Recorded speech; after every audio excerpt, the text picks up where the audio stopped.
What's up, everybody? Welcome to the post-game edition of the Chicago Football Show. I'm Scott Bair. That's Nicholas Moreano. And just about 20 minutes ago, there was a party going on behind us in the Bears locker room. That comes after a 31-14 victory over the Dallas Cowboys that marks Ben Johnson's first as head coach. Nick, this is kind of a butt-whooping, to be honest with you.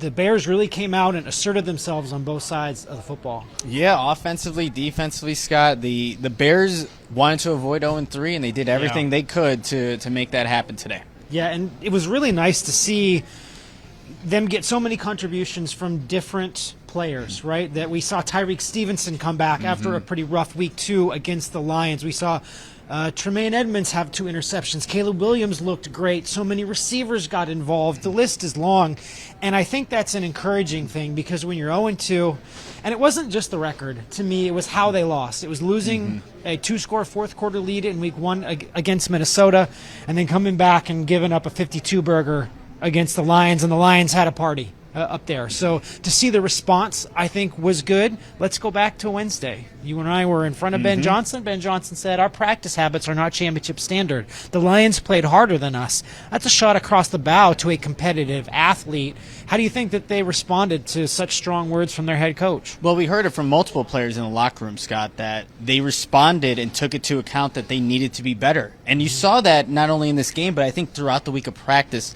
is what was said about what those words meant and how the Bears obviously responded and being dominant in all 3 phases in today's game. Yeah, and I think we're going to break down this show the same way that we always do, kind of going over 3 elements or phases of the game that contributed to the result. We're going to keep it simple here, right? Because so many aspects of the game played a part. Let's just go offense, defense, and overall context for what this one matters. And then, of course, Nick and I will both give you the best thing we heard in the Bears locker room and throughout the press conferences. Lots of really good insight from the players and from Ben Johnson. You could just tell that they really needed this one. So let's just get started right now.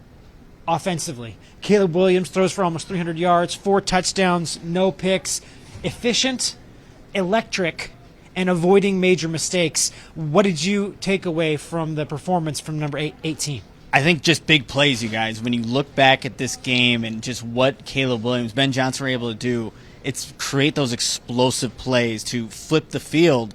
And for the most part, Caleb Williams was finding his receivers, finding his tight ends, his running back in the open flat, and DeAndre Swift, and making the Cowboys and Matt Eberflus's defense pay multiple times throughout this game. Yeah, and it happened early, which I think was a tone setter. Caleb Williams was saying that, so they go 3 and out on the first drive. Then Tyreek Stevenson, if you guys haven't seen this play, go back and find it. He just rips the ball away from Javonte Williams. Incredible play. Offense gets right back on there, and then they have that explosive play to Rome Odunze for the first score, and then they followed up with that flea flicker. Luther Burden, Those 2 plays, I thought, the tone of the game, there was a bit of anticipation. There was a lot kind of going into this, more than in a standard Week 3 game. And then you just saw this team have fun. And when they were having fun, their talent shined, and they were really able to put on a show. Well, it was that, Scott, but also it was just what Ben Johnson was doing for his playmakers, scheming a lot of guys open and on the play to Luther Burden. Like, you see him initially run that route, Scott, and he is jogging to sell the fake that it's a to run. Get wide open. Exactly. Right. And then DeAndre Swift kind of tosses the ball back up to Caleb, but it works perfectly for a touchdown.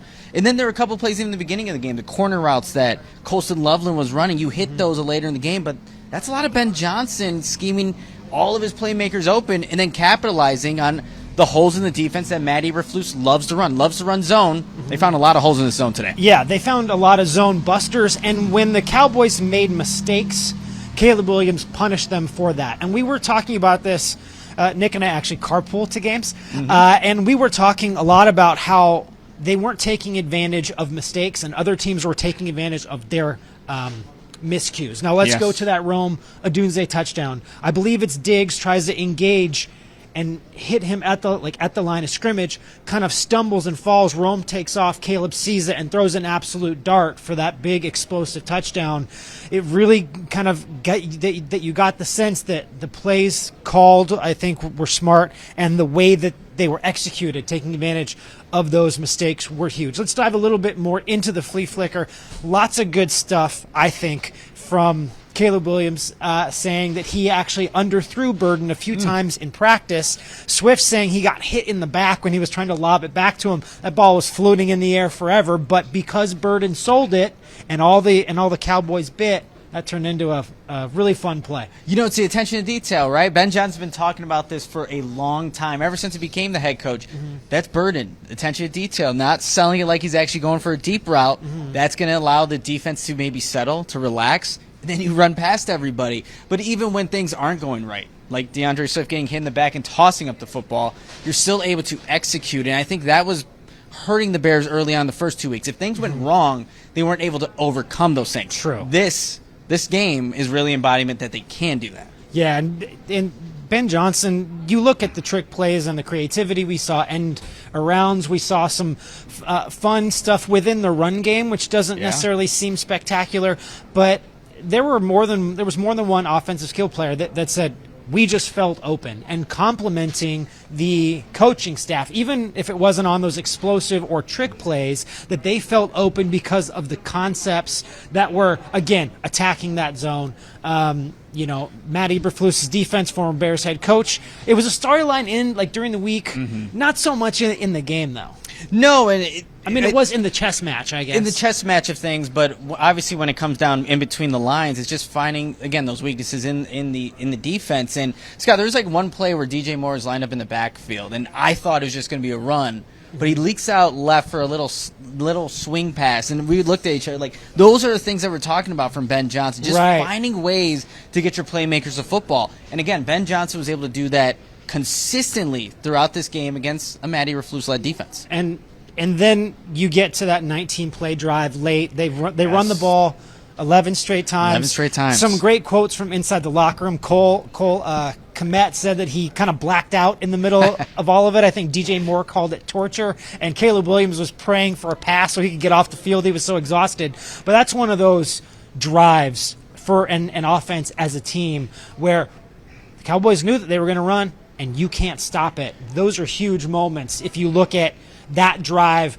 for what it could mean for the future. And you look at that drive, but then obviously 19 plays, but you can also score in one play like you did with Luther Burden. So there's this polar opposite of how they can attack opposing defenses, and that's just going to keep guys guessing. I asked Rome was asked about that, and that's exactly why this offense can be dangerous. You just don't know what you're going to get on any given play. Of course, it's going to take some consistency to do that. Yeah, for sure. Now, defensive side of the ball, they give up 52 points.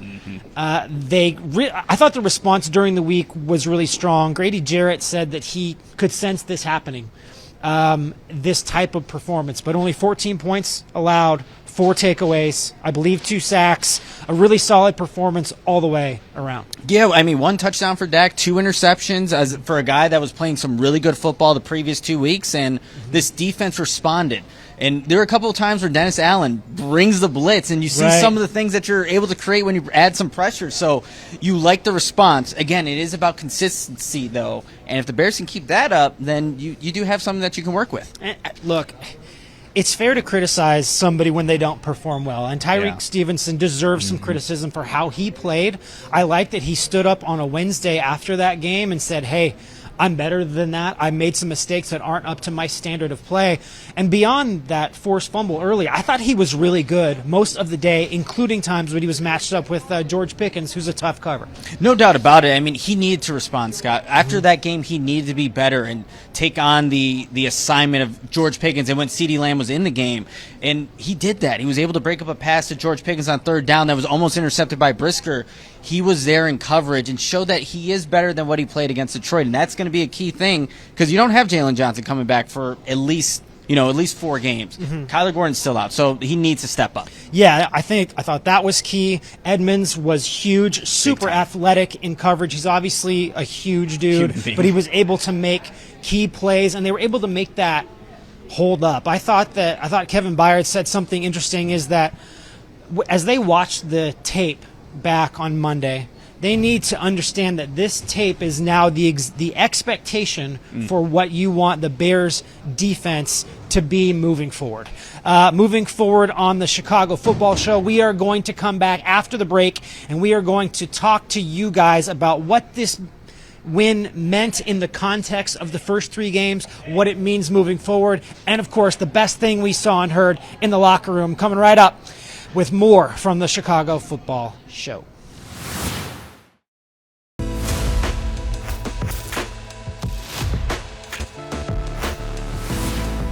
And we're back on the post-game edition of the Chicago Football Show. Scott, and I think this is Nick. He looks a little bit different now, Clark Kent style, I think. Yeah, I mean, it could be me. It could be somebody else. Who knows? And, this is kind of meta, and I mean that in a number of senses because it's you recording that, recording this. There's so much recording going on. Inception. Yeah, but I do think kind of back to this Bears game again, it was something that this team needed it. Yes. Really bad. And I think the way this game went out, and let's talk about this, right? This result on its own is encouraging for what Caleb Williams called proof of concept, right? That they were doing the hard work, they were buying into the schemes and Ben Johnson's high standards in practice and in games.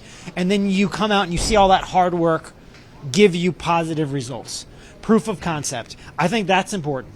It's also important because, again, blown fourth quarter lead and 52 points. Those are not just 2 L's. Those are very difficult losses to take. Put it in context of what it means over the course of the first 3 games. This felt like a much bigger game than a Week 3 game that wasn't in the NFC North. Well, Scott, going into this game, if the Bears would have lost and gone 0-3, since 1990, only 4 teams have made the playoffs That's out bad. of 165 teams that have been in that situation. Yeah. So if the Bears had wanted any chance of making the postseason, they needed to win this game.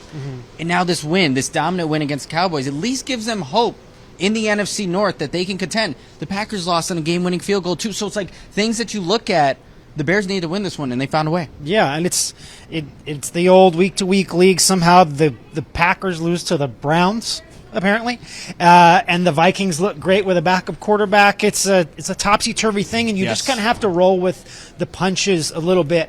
I think both of us talked to players who spoke about a players-only meeting, offense and defense, that happened earlier this week. I know that Grady Jarrett spoke. He didn't go into details of exactly what was said, but it sounds like it was something that was necessary, that could be a rallying point for this group. It obviously paid dividends. We don't want to make too much of it, but it was clear that this player leadership group wanted to really kind of galvanize this team, its performance, and its execution here on Sunday afternoon in the game of the week. Yeah, no, and look, I heard from Jaquan Brisker, who talked about that players-only meeting, and he said it allowed players to get things off their chest. Good. He said it was Grady that kind of initiated it, and then Jaquan also helped facilitate the players-only meeting, but they needed to do that. There was a 50, you give up over 50 points to the Detroit Lions in a blowout loss, so the Bears took it upon themselves to have this meeting. Your coach kind of challenges you in the press conference about the championship caliber practice habits, and then you respond. And I think that's what you needed to see on Sunday against a Cowboys team that was 1-1 and doing some really good things offensively. Yeah, I think moments like that, sometimes they can be made too big, right? Players only meeting, that was the cause of everything. Well, maybe not, but I think it speaks to, look, there's new leaders here. Grady Jarrett, Joe Thuney, captains in their first year with the Bears. I think for them to be able to step up and feel comfortable doing that, and then having the incumbent starters speaking up there, and then again having it translate on the field is really important to this point. I also think so much of the things that we're talking about, the proof of concept, right, is that we saw the blitzes be effective. They're not happening in large volume. No. Necessarily. Maybe less than what I had expected. Yeah, less than what Dennis Allen's been known for in the past. Yeah, that's a good way to put it. When you see him put 6-7 guys in the line of scrimmage and it hits home, that should be encouraging for what maybe is to come with this unit, especially if you get some players back in the next couple of weeks. But that's what you want to see. You want to see the offense respond, and that's exactly what they showed today, Scott. Yeah, and I think that was key because when you have coaches working you this hard, right? And demanding each and every walkthrough, each and every practice, maximum 110% effort, and it doesn't go your way, right? And it continues to not go your way. And the season would have felt maybe more lost at 0-3. 1-2 is a lot different. And I think that also the reaction coming out of this game, look, go find the Bears social media feed. They celebrated this one. Ben Johnson was pumped. But I also think that there's something within it that, yeah, it was worth celebrating. Wins are hard. But it's also the standard that's now been established, right? That we should expect to do this. We shouldn't be surprised or lose our minds. Now it's about stacking wins now that, again, they've proven how good they can be. Now, look, Dallas' defense, they were down a star cornerback in Bland. CeeDee Lamb left early. But that's no excuse, man. Winning is hard in this league. They got it done in what I would consider dominant fashion. Do you think that's overselling it? No, I mean, when we were watching that game in the press box, Scott, that's what it was. Yeah. And there were times where maybe it felt like the Cowboys might creep back into this football game, but a touchdown drive, maybe a 3-and-out or a turnover really didn't allow that to happen. And just for the fans here at Soldier Field, they hadn't seen a lot of wins here in a long time. It was last time in Carolina in Week 5. It was the last time. Oh my gosh! So that makes this does speak to the standard of what should be set here when fans come to watch these Bears kind of play here. So we'll see if they can uphold that. But it was a good showing here, Scott, in their second game at Soldier Field. Yeah, I think it was. Now they have their next road test. Their road performance hasn't been great, but it's small sample size. But heading out to Las Vegas. Las Vegas lost, I believe, in Week 4. So they're still trying to find their footing. But I think there's an opportunity here to go in a new environment, prove yourself again heading into that Week 5 bye. It's an important stretch. Again, maybe more important than we had thought, but if they can battle back to 2-2 and take some of the things that they did, not exactly the exact same things, but attack that Raiders defense, attack that Raiders organization in a way that is productive, then you can start to gain a little bit more confidence and things will start to snowball in a positive way. Yeah, absolutely. I mean, you take what you got from this game. If you can build momentum, beat the Raiders, go 2-2 into the bye, then you have a very familiar outcome that the Bears have been in going out of the bye into Washington. Right? And we know how that all played out last year. But if this team truly is different, Scott, then that game will end up differently than it did last year under Ben Johnson, under these new Bears that can hopefully handle adversity a lot better. And I think today was a good sign of at least that they're capable of that. Yeah, I guess playing exciting football doesn't really matter as long as the final score comes out your way. But they played exciting, attacking football in a way that I think there was talk about that 19-play drive being an identity builder. Yeah. I also think being fearless to go after explosives, being fearless as a play designer to say, let's do some crazy stuff and let's see what happens. I think those types of things, being fearless, being confident in yourself as an offensive and defensive and special teams unit, I think that goes a long way to setting a standard for what is expected here. We may go unorthodox, but we can execute it. Yeah, and you know what, Scott? I think what speaks to that, too, there was a situation where the Bears were – Ben Johnson likes to go on fourth down. Right. Deep in their territory, and they were already up, I think, 2 scores at that point, whatever it ended up being. But I was, thinking at that moment, is Ben actually going to do this? But that's Ben Johnson. Right. He sees an opportunity to bury an opponent. He took it. And the Bears end up scoring a touchdown on that drive. I think that's where you look at who's now in charge of this Bears team. They do have a different identity. They can be aggressive and go after teams. Right. It's also an important thing that I think for as good as it feels for the guys in that locker room, if you go 1-3 or you lay an egg next time or you don't continue to make progress, then I think that's an issue. But if we're being frank here, the Bears' offense has looked better each and every week. Now, the result against Detroit kind of gets lost, but we're seeing progress from number 18. Right, he's getting to the line earlier. There's fewer pre-snap penalties. Still too many. Still too penalties. But we're starting to see progress each and every week. And you hear Ben Johnson say, we expect to play our best football in December. I think sometimes Bears fans, their eyes roll because they've seen the opposite for so long. But it's these types of small progressions where you can see that they're getting better. That you can see that the pass protection is a little bit stronger on the inside. And Caleb Williams, no sacks. No sacks. I think all positives as they move forward. But the way my point is this: the way you make it count and not a 24-hour feeling like I'm sure Bears fans have. And Cole was very honest. He said that Bears fans can be a bit bipolar, right? And they're probably a little bit too high right now than they should be, and they definitely get too low when something doesn't go right. We want to guard against that a little bit, but you need to continue to see the mounting evidence that they are really improving from week to week, getting better and getting more effective within the game plans. Yeah, I mean, look, especially at the quarterback position, if Caleb Williams is continuing to progress each and every week, I mean, this team is going to put up some points. There's a bunch of playmakers on this football team, and when you talked about getting out of the huddle quicker, that's also a byproduct of, one, Caleb and Ben being better at the communication, getting the play in, and putting it out to the 10 other guys in the huddle, and then executing, able to change when the play clock, when you have more time on hand. So those are things that are building blocks for Caleb Williams. And if he can continue to do that, Scott, like, you can do some good things offensively. Right. And we were talking on the way up here, too, about Caleb Williams needs to be a winning player, not just a player who is, kind of getting you through a game, but quarterback can obviously be that explosive, decisive element. I think he was that today. We know that he can do these signature bend the bullet throws, and he made a couple of those today.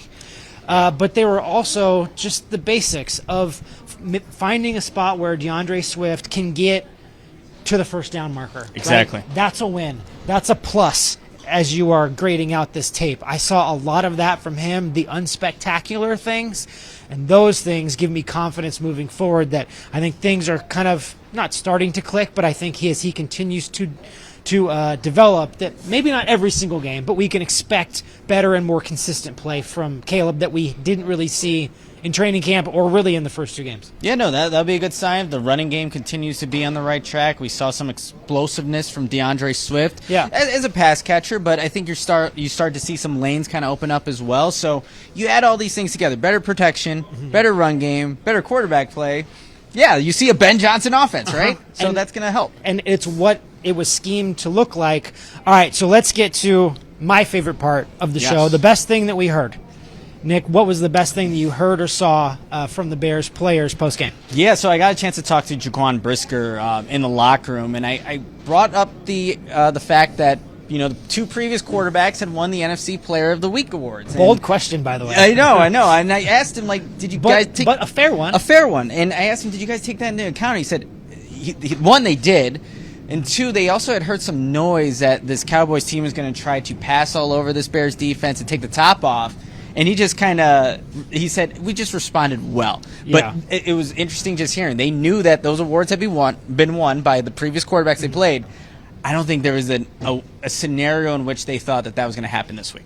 I think it's really interesting, and I like that type of awareness. Look, athletes can find motivation in anything, but that's a strong one. Back-to-back Player of the Week, that's not a good calling card, for sure. I really liked from Caleb Williams after...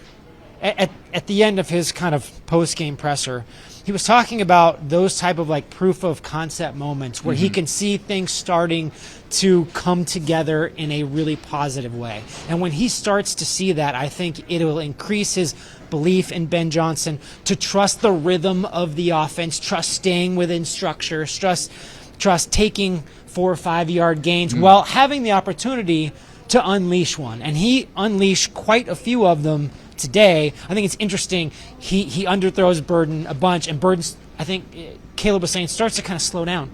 Or I'm sorry, that Luther starts to slow down to be in the right position. He's like, no, just run. I will get it to you on game day.